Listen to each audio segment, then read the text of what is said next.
The judge looked at me like I was wasting his time. That's the image I keep coming back to. Not my husband's face. Not my mother-in-law sitting 3 rows behind him, with her hands folded in her lap like she was at Sunday service.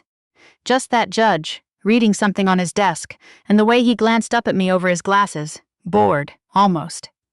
My legs had been shaking since 8 that morning. I remember standing in the parking garage of the Maricopa County court, both hands pressed flat against the concrete pillar, trying to breathe. My attorney, a woman named Gail who I'd hired 6 weeks earlier with the last of my savings account, touched my elbow and said, "You doing okay?" I told her I was fine. I was not fine. My left side had been going numb since Tuesday and I hadn't told anyone. I should back up. My name's Ms. Faye. I'm 51 years old. I spent 22 years as a licensed pharmacist in the Phoenix metro area, the last 12 of those as a clinical pharmacist at a VA outpatient clinic, which means I spent my career making sure veterans got the medications they needed, at the right dose, at the right time. I was good at it, I cared about it, and I built what I thought was a life around it. I met my husband Ray at a charity golf tournament for disabled veterans in 2009. He wasn't military himself. He sold commercial real estate. But he had an uncle who'd done 2 tours in Vietnam and he showed up to these events often enough that I'd seen him before. He was tall, easy to talk to, the kind of man who made you feel like you were the most interesting person in the room. We dated for 2 years. We got married in Sedona in October of 2011. It was a small ceremony, 27 people, red rocks in the background, and I cried when I said my vows because I genuinely meant every word. I want to be honest about this. The first 5 years were mostly good. We bought a house in Chandler. I kept working. Ray's business did well. We talked about kids but decided against it, which suited us both at the time. I had friends, I had a career I was proud of, and I had a husband who came home for dinner most nights and remembered my coffee order and took me to Tucson on our anniversary every year without fail. I don't know exactly when things shifted. That's the part no one tells you.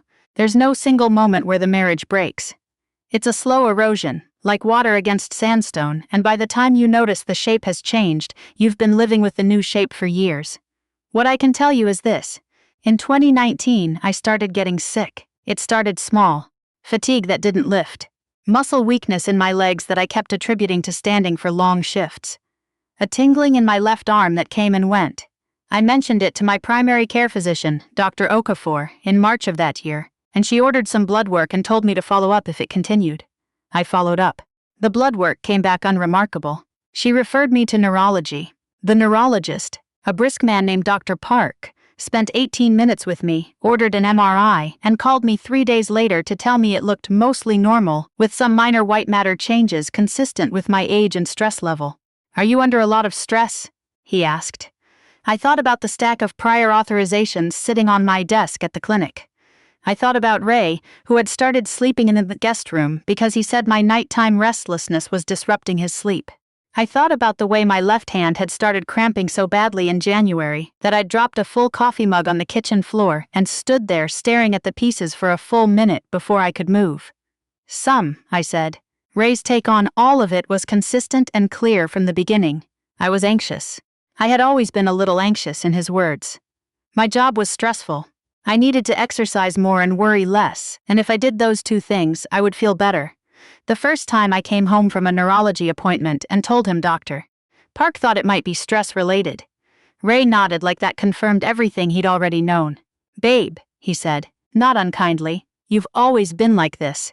His mother, my mother-in-law Lorraine, had a house 12 minutes from ours, and she spent approximately 40% of her waking hours in mine. That is not an exaggeration. She had a key. She used it.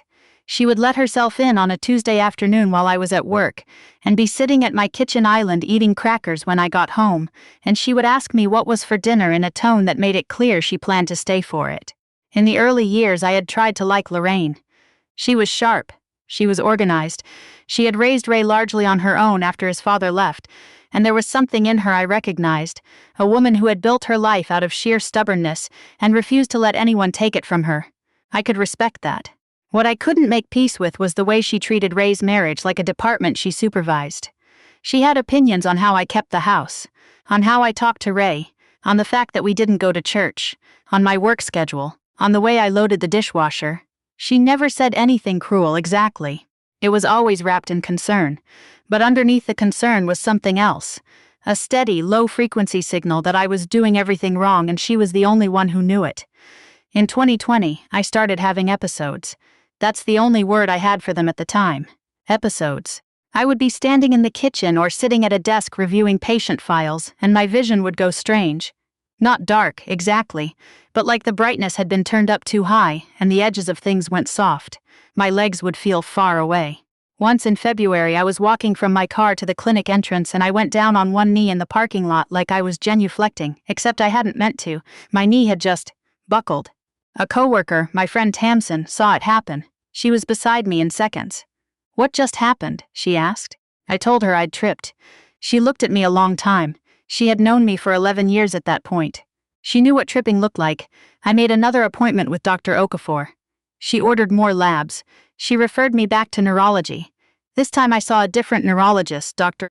Reyes, who spent more time with me and ordered a second MRI with contrast. She called me 2 weeks later and used words I had to write down to look up later, because my mind went very quiet the moment I heard them. Possible demyelinating process. We need to run additional testing. I went home and sat in my car in the driveway for 45 minutes before I went inside. Ray was in the living room watching a game. I sat down across from him and I told him what Dr. Reyes had said. He muted the TV. "What does that mean?" he asked. "It might mean MS, I said. "Multiple sclerosis. Or something like it. She wants to do more testing." He was quiet for a moment. Then he said, "Faye, you've been to 3 different doctors and none of them have given you a diagnosis. At some point, you have to consider that maybe nothing is actually wrong." I didn't say anything. "I'm not trying to be dismissive," he said. "I just think you spend a lot of energy on this, and I don't know if that's helping." What I know now, looking back, is that Ray had already started moving money by then. We had a joint savings account, roughly $214,000 in it, built over the previous 9 years from both our incomes. We had a joint investment portfolio through Fidelity that was worth considerably more. And we had separate accounts for day-to-day expenses, which was something we'd agreed on early in the marriage as a matter of practicality. In June of 2020, Ray opened a new personal account at a different bank. I didn't know about it. He began transferring money in small enough increments. $2,000 here, $3,500 there, that they didn't trigger the automated alerts on our shared account. Over 14 months, he moved $89,000. I found out the way you find out things you were never supposed to find. By accident. I was looking for a specific tax document in his home office in August of 2021. He always did our taxes, which I now understand was intentional, and I found a bank statement in the back of a folder. A bank I didn't recognize, an account with his name only, and a balance that made my vision do that strange bright thing again, except this time it wasn't a neurological episode. It was something else entirely. I sat on the floor of his office for a long time. When Ray came home, I asked him about it, directly. I held the statement in my hand and I asked him whose account this was. He said it was a business account. He said it was for a real estate deal he was structuring. He said I was going through his private papers, and that felt like a violation of trust. He made the conversation about my behavior within approximately 90 seconds. I hired Gail 4 days later. What followed was 14 months of the most exhausting experience of my life, and I had been ill for 2 years by then, increasingly ill, so the bar was already high. Ray retained an attorney named Boyd, who had the energy of a man who believed every word his client said. Lorraine began calling me twice a week to ask how I was doing in a tone that had nothing to do with concern. She asked if I was going to be okay, which I understood to mean she was trying to assess how much fight I had left in me. I had more than she expected. Gail obtained financial records through Discovery. What they showed was not just the $89,000 in systematic transfers, it was a pattern. Ray had also forged my signature on 2 documents, a modification to our joint investment account that reclassified certain assets as separately held, and a letter to our mortgage servicer that I never wrote. The signature on both was close. Not perfect, but close enough that Ray had apparently believed it would hold up. It didn't. Our forensic accountant, a woman named Doris, who wore the same gray blazer to every meeting and had a way of presenting numbers that made them feel like verdicts, laid it out in a report that Gail filed with the court in October of 2022. Ray's attorney argued that the transfers were legitimate business activity and that the signature discrepancies were the result of a routine signing error. Boyd said a lot of things with great confidence, which I had come to understand was his primary skill. By the time we got to the final hearing in March of 2023, I had also received a diagnosis. In November of 2022, after 2.5 years of testing and second opinions, and one very long conversation with a specialist at the Mayo Clinic in Scottsdale, I was formally diagnosed with relapsing remitting multiple sclerosis. I had started a disease-modifying therapy in January. I was doing better, in some ways, than I had in years, not because the disease had reversed itself, but because I finally knew what I was fighting. I had been telling the truth all along. My body had been telling the truth. The tests, the episodes, the knee buckling in the parking lot, all of it was real, all of it was documented, and all of it had been dismissed by the man I was married to as anxiety and overthinking. The morning of the final hearing, I woke at 4:30 and lay in the dark thinking about all the times Ray had told me I was imagining things, all the times I had sat in a doctor's waiting room alone because he had a meeting, all the mornings I had driven myself to appointments while my left hand cramped on the steering wheel, and I had told myself to stop catastrophizing. Tamsin met me at the courthouse. She had asked, months ago, if she could be there. I had told her I'd be fine on my own. She came anyway. "You don't have to sit with me," I said when I saw her in the lobby. "I know," she said. "Sit down, you look pale." The courtroom was smaller than I'd imagined. These things always are, I think. You build them up in your mind into something grand, and then you walk in, and it's just a room with fluorescent lighting and wood paneling, and a judge who has already heard 6 cases before yours. The judge's name was the Honorable Michael Brennan. He was in his 60s, with reading glasses on a lanyard and an expression I could not parse. Ray arrived with Boyd and Lorraine, who was not permitted in the courtroom but sat in the hallway outside, and therefore might as well have been. Ray was wearing the navy suit I had bought him for his sister's wedding in 2016. I noticed this and then immediately wished I hadn't. The morning went slowly. Gail presented the financial evidence. Doris testified. Boyd cross-examined her with the enthusiasm of a man who knows the math doesn't add up in his client's favor but intends to make everyone wait as long as possible to admit it. Then Ray took the stand. He was composed. He was convincing. I'll give him that. Ray had always known how to present himself, and he did it in that courtroom with the same ease he'd used at every charity gala and client dinner we'd ever attended together. He explained the transfers as business planning. He expressed concern about my medical issues. He used the phrase her doctors couldn't even agree on what was wrong, and let that sentence do exactly the work he intended it to do. Then Boyd asked him directly, "Was your wife honest with you about the state of her health?" Ray paused. A carefully constructed pause. "She has a tendency to catastrophize," he said. "I think she believed what she was saying. But I also think, and I say this with concern, not criticism, that she has not always been honest with herself." I felt the room tilt slightly. Gail was on her feet immediately, and what followed was a legal exchange I only half heard, because something was happening in my left side. The numbness that had been building since Tuesday had moved. It was in my chest now, faintly, and my vision was doing the bright edge thing, and I was sitting very still in my chair trying to determine whether this was a panic response or something neurological. Gail glanced at me during the break. "You okay?" "Give me a minute," I said. I went to the restroom. I ran cold water over my wrists the way Tamsin had taught me after the first bad episode. I looked at myself in the mirror for a moment. 51 years old, grayer than I'd been when I married this man, standing in a courthouse bathroom in my good blazer, and I thought, I have the paperwork. I have the documentation. I have the MRI reports and the Mayo Clinic letter, and the forged signatures that Doris identified on the record. I went back in. Gail called her first witness, Dr. Anita Voss. Dr. Voss was 63 years old. She had spent 28 years as a physician in the United States Army, the last 9 of them as the medical director of a VA rehabilitation center in San Antonio. She had retired at the rank of colonel. After retirement, she had joined the neurology department at the University of Arizona, where she also ran a clinic specializing in neurological conditions in veterans and federal employees. She was, to put it plainly, one of the most credentialed people I had ever been in the same room with. She had reviewed my full medical file, all of it, every note, every scan, every lab result from 2019 onward. Boyd objected to her qualification twice. Judge Brennan overruled him both times. Dr. Voss did not perform for the courtroom. She didn't need to.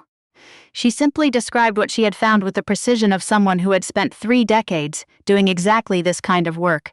And the precision was, to itself, devastating. She described the progression of my symptoms in chronological order. She explained what the early MRI findings actually indicated, as opposed to how Dr. Park had characterized them. She noted that the pattern of symptom onset, the fatigue, the visual disturbances, the muscle weakness, the episodic nature of the worsening, was, in her clinical opinion, textbook for relapsing remitting MS, and should have prompted more aggressive diagnostic workup 2 years earlier than it received. Then Gail asked her the question, "Dr. Voss, based on your review of the records, do you have an opinion as to whether the symptoms described by Ms. Faye between 2019 and 2022 were consistent with a genuine neurological condition?"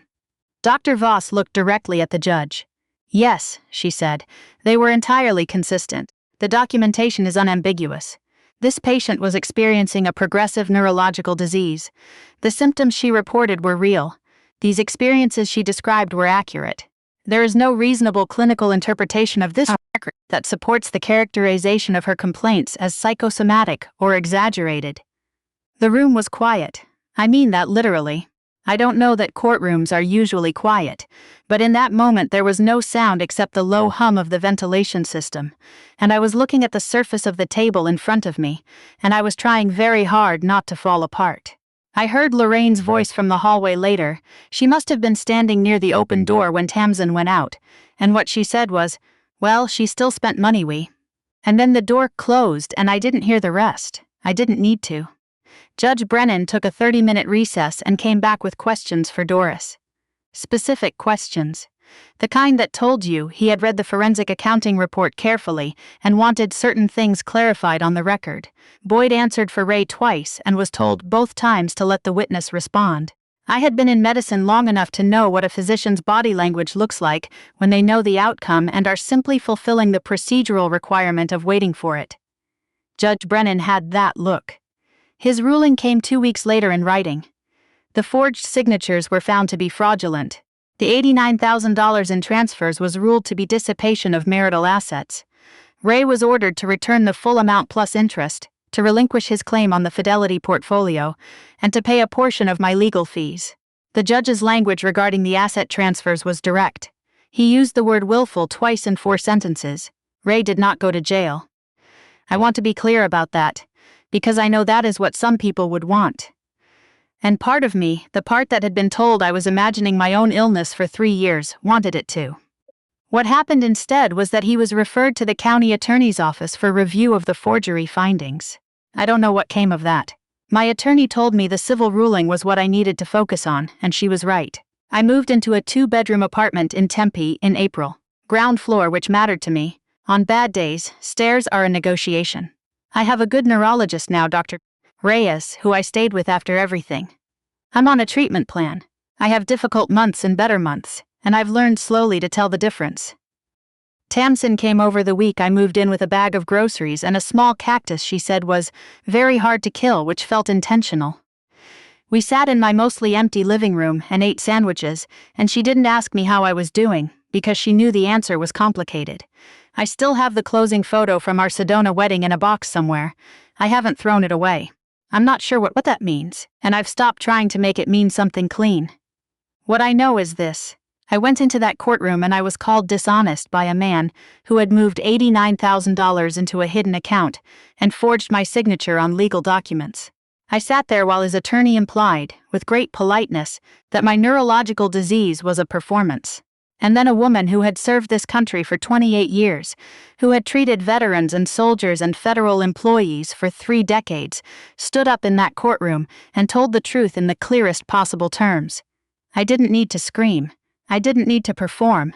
I had done the work, kept the records, made the calls, nor shown up to every appointment alone when I could barely drive. And the record spoke. There is something I want to say to anyone who is sitting in a doctor's office right now being told that their symptoms are probably just stress. Or sitting across from someone they love who is telling them they're catastrophizing. Or standing in a parking garage before the hardest morning of their life, pressing their hands flat against concrete and trying to breathe. Keep the records. Advocate for yourself, even when it costs you something. Even when the person who should be advocating with you has chosen a different side. Your body is telling you the truth, and the truth has a way of finding the room it needs.